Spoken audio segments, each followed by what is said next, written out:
Welcome to Subramani.com. I'm going to talk to you about decades of compounding. And once you read Malcolm Gladwell, you realize that you get obsessed about saying, what have I done for 10,000 hours? Two things which I've definitely done for 10,000 hours is eating and sleeping. And I'm sure I must be awesome at that. I think that's the only thing which I've done for such a long time. But then I thought and said, haven't I invested for that much time? And the answer is yes. 1979 is when I started. It became more a fun activity. The chartered accountancy degree and the training as a lawyer and doing costing and company secretaries helped on the way. Whether I never practiced as anything other than a chartered accountant, and that was a very short life.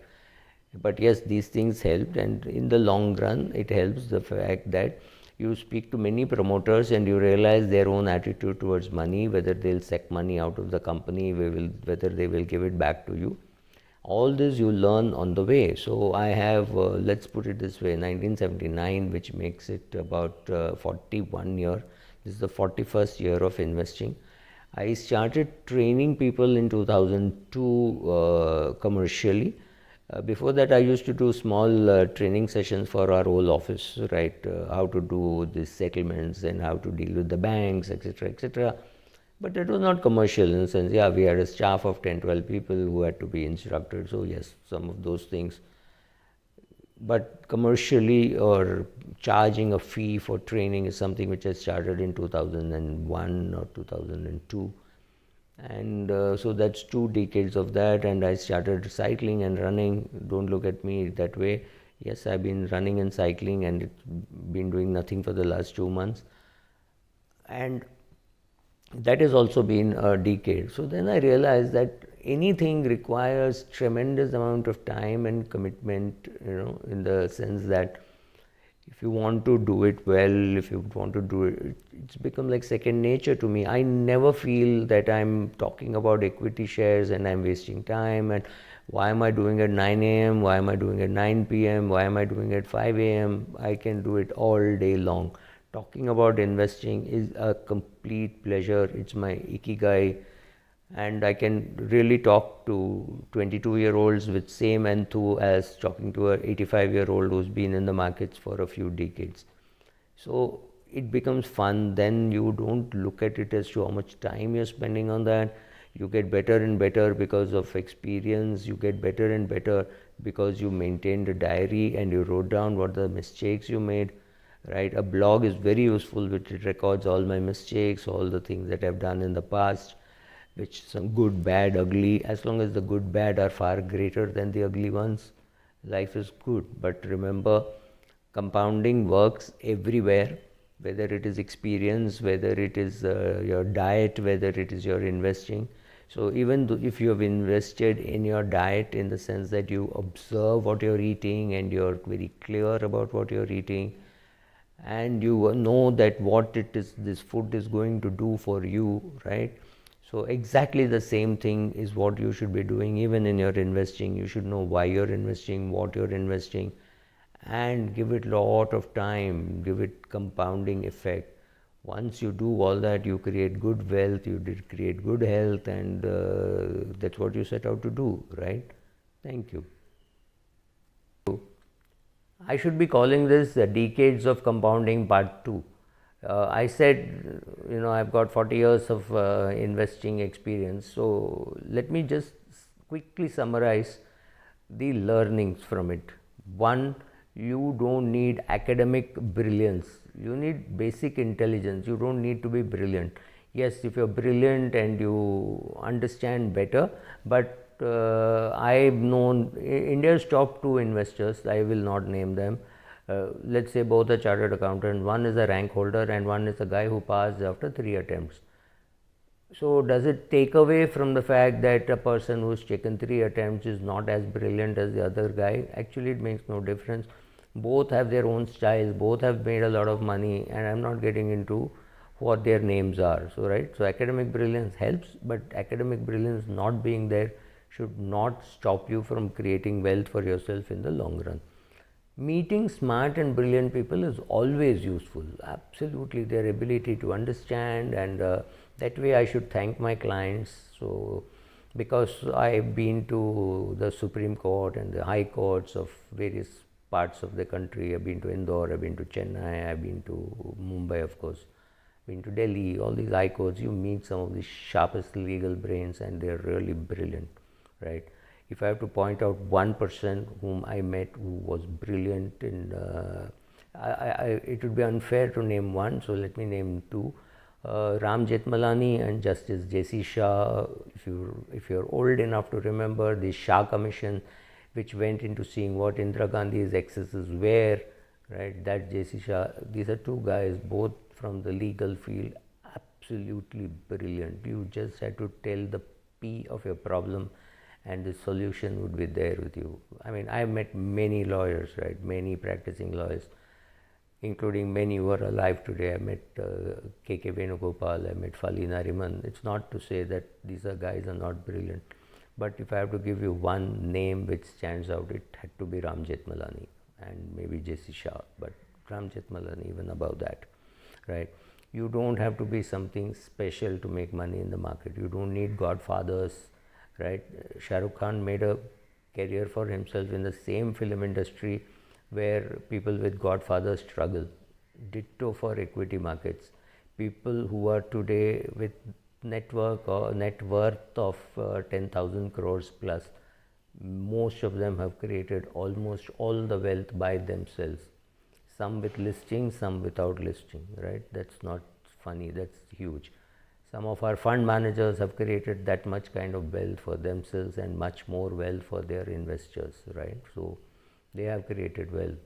I mean, Deepak Parekh is another name which comes to mind, saying, I don't know whether that man is brilliant, but the kind of wealth he has created in terms of upwards of 100 billion US dollars is not something small, right? As to be a good investor, the CA degree is extremely useful, and I'm not saying it is the only degree which is useful. I'm sure an engineering degree mapped with an MBA could be useful, but if you want to make you're investing your career and you're young and you're 15, 16 and your dad or mom has asked you to look at this video, believe me, the best degree to get is the Chartered Accountant's degree.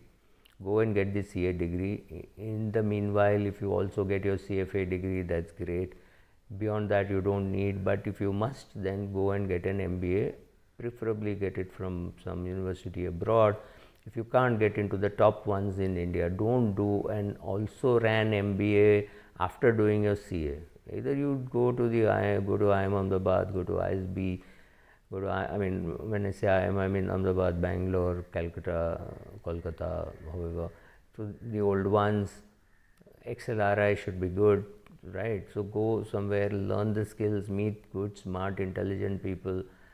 If you don't get into some of the top ones, maybe going abroad might make sense, but that depends on your budget. But a degree is always useful. You have to be smart enough to coordinate between tax consultants, lawyers, etc., etc. So having a good tax-based tax knowledge makes sense. You understand what it is to have book losses, unbook losses, carry forward losses, set on, set off, the clubbing provisions. You need to understand all that, especially if you're going to be in the advisory space. If you're just going to be a good investor, none of the tax provisions don't matter. You earn money, you pay short-term capital gain. You earn money after a long time, you pay long-term capital gain, and you pay income tax on dividends. That's not very difficult to understand. But yes, you can understand some of the shenanigans of what Indian promoters do for taxation. It's always nice to know. I have nothing against Indian promoters, because if you have to deal with the government of India, you need to be an Indian promoter. You can't be a very trusting person and then suddenly be shocked by the kind of things that the government is capable of doing, right? What you are, where you are, all that depends and all that defines your luck.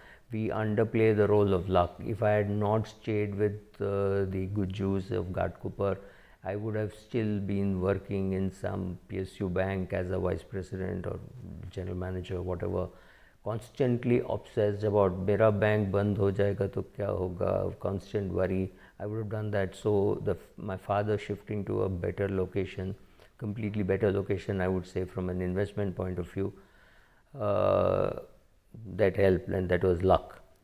Make more friends than enemies, because friends are going to help you. When you have friends, friends will do businesses, you will benefit by their businesses. Go and meet their people. Some of the best brains today working in the investment fields are way younger than me. They must be in their 20s or at best in their 30s, and there is amazing amount of learning that I can learn from them, especially when I'm sitting with them and seeing them raise funds. It's amazing some of the amount of money that some of these kids can raise. Somebody trusts them on their Excel sheet and their passion to put 20 crores, 30 crores. I think it's amazing. I have never tried anybody to invest into my business, but I thought that was amazing. In my whole career, I must have met upwards of 5,000 doctors and 20,000 IFAs, and common men should be at least 10,000. I filed IT returns, I've done investment planning, I've given advice. Now I'm just into blogging and training. I do 2-3 types of training, and that's about all. So choose your clients smartly. Make sure that you don't have bad debts. It's the worst thing that can happen. Take care of your health. Be obsessed about your health. Be obsessed about what you eat. Don't look at me that way. I have no control over what I eat. So yes, you will also have, going forward, you will have decades of commitment. You will constantly be looking at what you want to improve at. So at this age, what do I want to improve at? I want to be smarter while eating. I have to be better while exercising. I have to be better at keeping in touch with people. I want to simplify my portfolio. Yes, I will have my equity portfolio. My equity portfolio is going to be another 10-12 years by the time I'll shift to an index fund. Simply because as a person ages, the ability to understand and manage complexity will keep reducing, right? So 70, 72, 75, whatever be the age at which you want to simplify your portfolio, or you find somebody who is going to manage it, younger kid, older kid, whoever, your kid is going to manage, you trust the kid anyway, so sit with the kid, teach, and do that, or find a friend's kid. Anything is perfectly possible. So do all those things, have your decades of commitment. I can talk about this today after 4 decades in the investment field. One day when you have 4 or 5 decades in the investment field, you will look back, make sure you look back proudly. Thank you.